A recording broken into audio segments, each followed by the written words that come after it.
réveille dans un cadre que je définirais comme étant bucolique. J'ai super bien dormi en fait.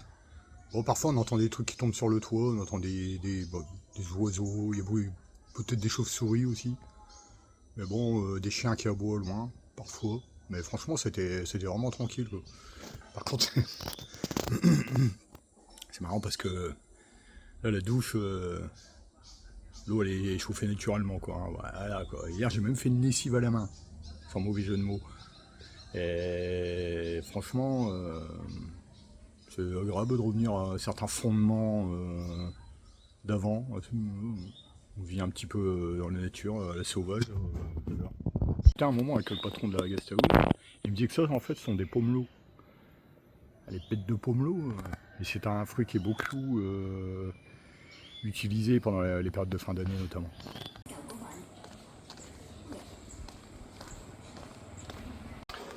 Bon bah petite promenade matinale, je vais essayer de rejoindre ce qui s'apparente au centre-ville en fait. Alors l'endroit où je me trouve, en fait le véritable nom c'est Bentier, c'est s'écrit Bentré, ça se prononce Bentier. Voilà. Il y a un petit centre-ville que je vais rejoindre, histoire d'aller faire quelques petits achats et peut-être boire un coup, quoi. C'est de boire un truc, encore une découverte sûrement. Et ensuite je vais revenir sur la guest house là, et probablement être rejoint par la personne avec qui je vais faire une sortie en bateau. Apparemment une école. J'adore la vie qui se dégage de ces petites villes comme ça du sud-est asiatique, où dès le matin vous voyez les gens sortir devant chez eux, ils mangent comme ça sur le trottoir, quoi. C'est la vie ici en fait.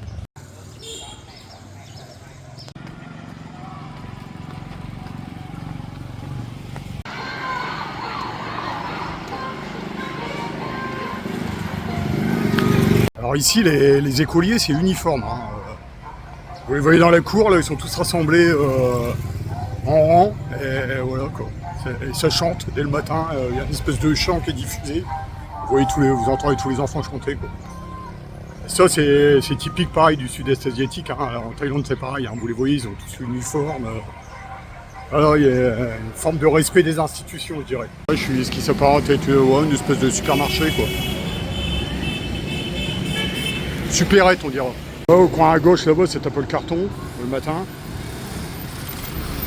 C'est une ville qui est beaucoup plus calme quand même que Mito, hein. C'est plus petit déjà. Bon malgré tout il y a quand même du trafic. Les gens, quand ils font leurs courses, en fait ils s'arrêtent en scooter devant les stands. Et quand ils voient un Goliot comme moi marcher, ils doivent se dire c'est qui ce mec, il est bizarre lui, il marche. Genre de petite échoppe, ça vous retrouvez ça à peu près partout, hein. C'est une espèce de coop ambulante, là, on trouve de tout là-dedans. Ça va des boissons au café, des briquets, des cigarettes, enfin ils vendent absolument de tout, des œufs, enfin tout. Très pratique. Voilà, c'est le nom de l'endroit où je réside. Alors là, je vous conseille grandement. Si vous venez sur Bentier Farmstay, ce sont des gens qui sont toujours prêts à vous rendre service. Tout est parfait, quoi. Absolument irréprochable. Et alors, un petit cadre magnifique. Ça y est, j'ai été faire ma petite course. Là, je suis un petit peu posé là.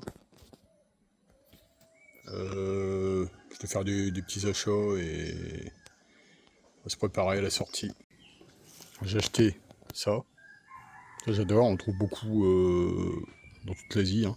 En fait, celui-ci est à l'ananas. Mon favori, c'est à l'avocat, mais il n'y en avait pas. Et ce serait, allez, on va dire, une espèce de mix entre un Actimel et un Yop, avec beaucoup moins de produits chimiques, quoi. Et franchement, c'est très bon. Ensuite, hop, on va y arriver. J'ai pris ça aussi. Bon, c'est pareil, c'est un peu dans le même registre, hein. Sauf que celui-ci, il est tôt, c'est une espèce de raisin.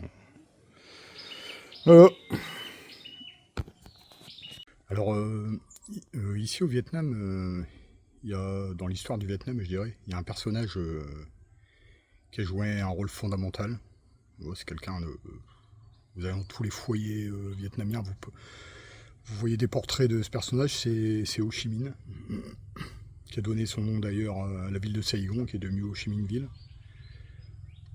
C'est un ancien cadre du Parti communiste vietnamien qui était de l'école, on dirait léniniste.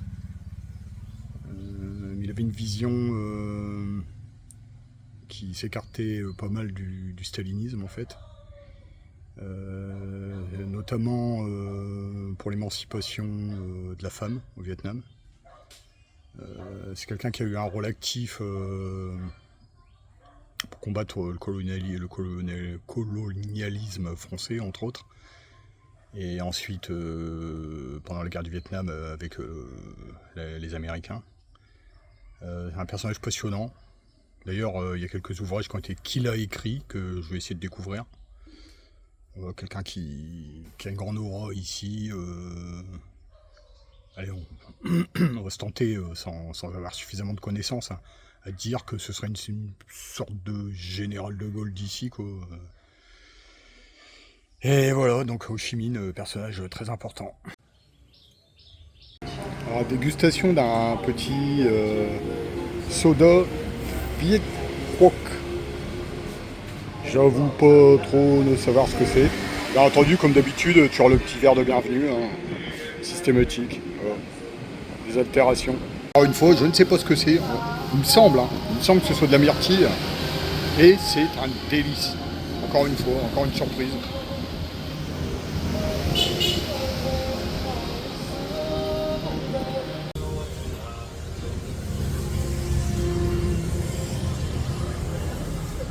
En fait, je connais.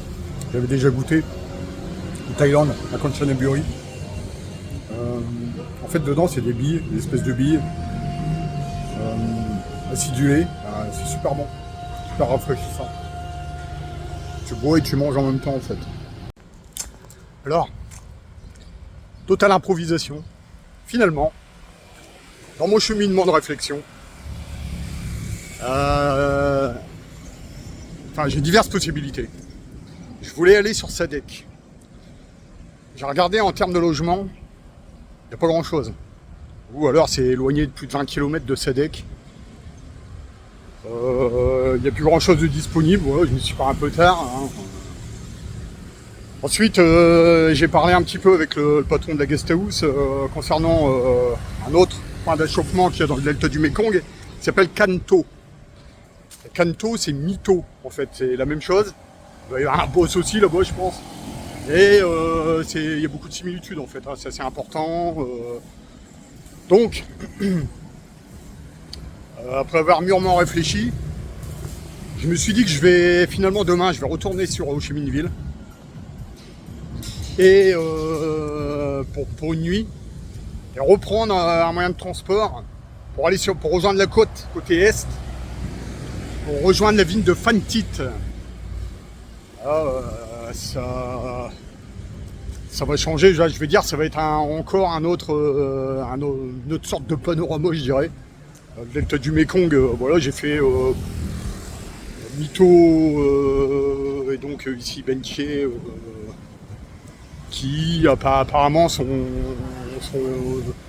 deux des lieux les plus attractifs du coin, je dirais. J'ai envie de changer, tout simplement. Donc je vais retourner sur Ho Chi Minh Ville pour une nuit. Et ensuite, je vais regagner la côte est, direction Phan Thit.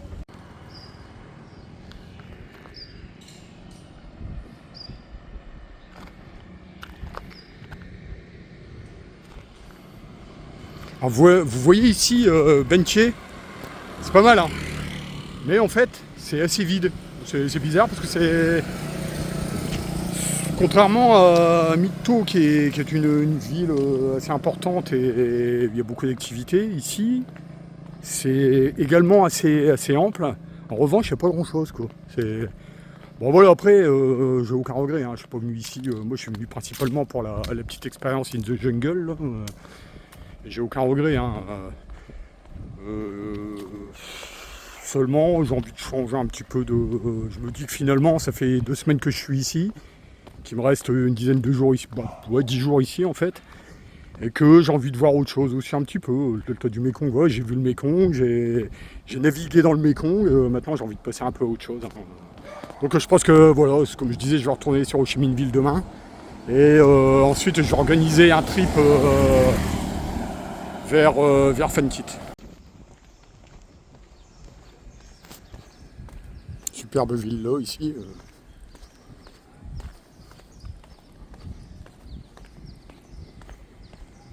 Ouais. Bon, là je vais passer à table. En fait, j'ai fait le choix de manger ici. Hein. Donc la guest house où je me trouve là, ils proposent une cuisine maison qui est excellente. Et là, je vais goûter quelque chose qui est réputé ici en fait, dans tout le delta du Mékong. C'est le fameux poisson dont m'a parlé le poteau l'autre fois, là, le poisson éléphant. Elephant fish. Donc on va goûter à ça, quoi.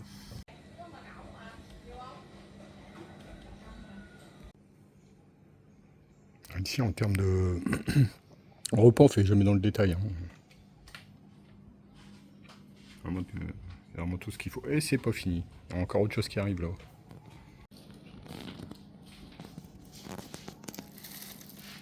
Regardez-moi ce bestiau. Spectaculaire. Préparation. Le monsieur, il gère le truc, quoi. C'est impressionnant, quoi. Elephant fish. Yeah. Ouais, le fameux poisson éléphant du Mékong. Non, mais comment vous pensez que je vais pouvoir avaler tout ça, moi? C'est un truc de malade. Tout un art, hein.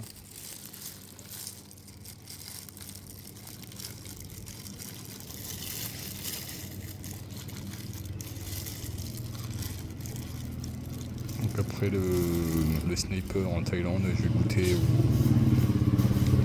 elephant fish du Mékong. La préparation n'est pas terminée. Hein. Alors, le monsieur est en train de confectionner quelque chose. Une sorte de rouleau de printemps en fait. C'est un art ici. Hein.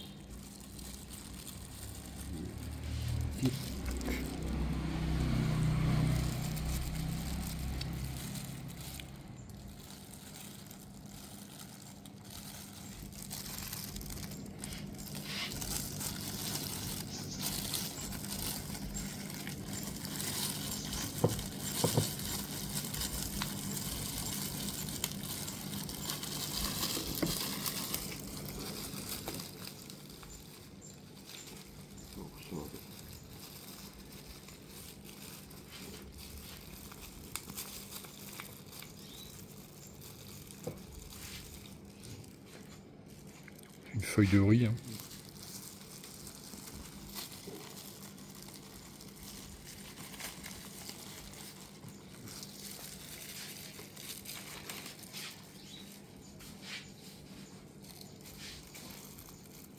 Petit cours de cuisine en direct là.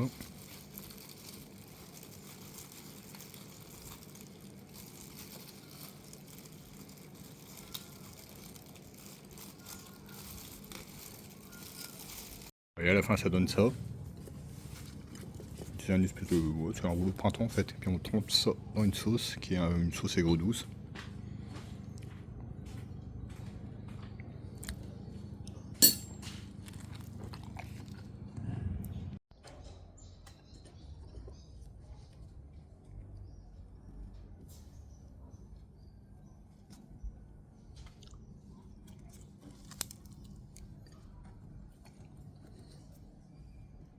Très bon.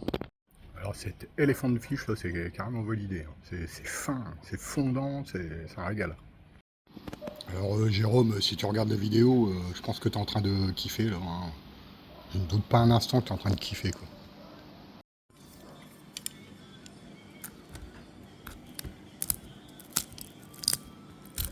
Écoutez-moi ce craquant. Super expérience, franchement très bon poisson. Voilà, donc c'est le poisson roi d'ici, du delta du Mékong. C'est le poisson du Mékong par excellence. Apparemment c'est un plat qui est qui est assez cher d'ailleurs, hein, qui est très très apprécié. Voilà.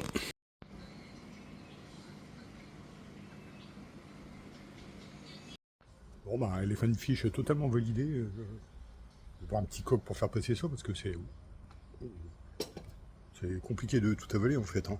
Alors le monsieur me disait que le poisson était piché dans cette rivière en fait. Bon, en fait cette rivière est c'est un bras du Mékong en fait. Hein. Oh. J'ai mangé un poisson de cette rivière, de cette guest house dans la jungle. Oh. Excellente expérience.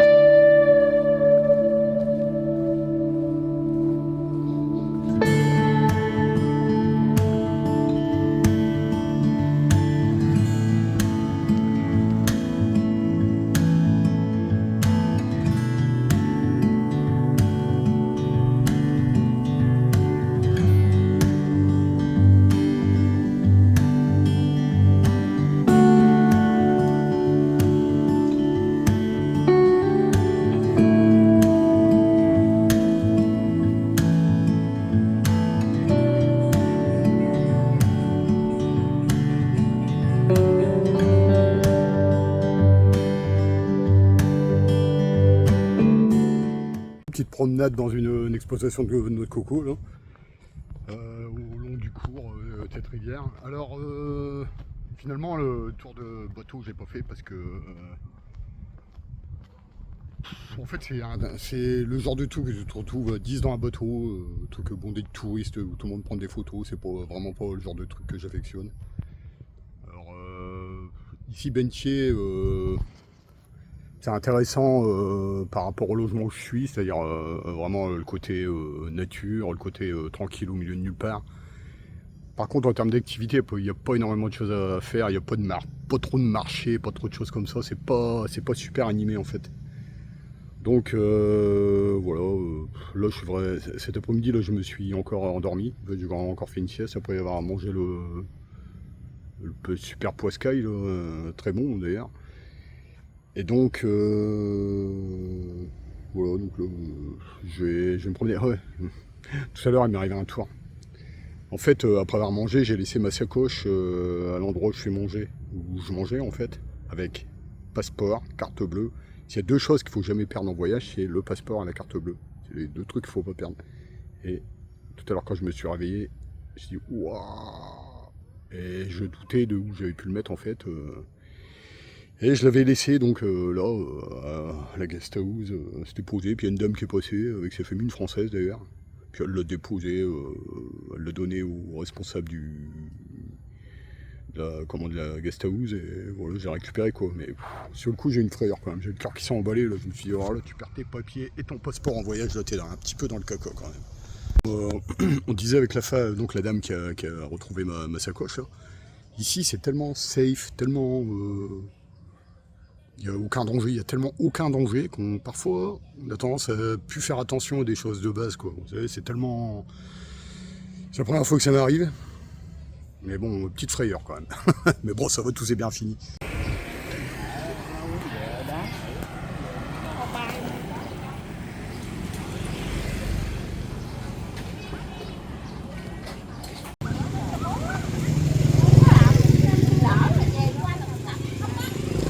Hello!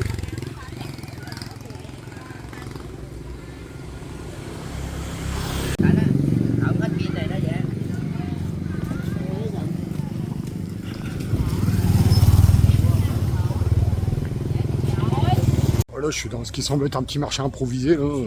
Par contre, on vous rase de tous les côtés en scooter, et des grenouilles en train d'essayer de s'échapper là. C'est vendu comme ça, bah, apparemment il est mangé.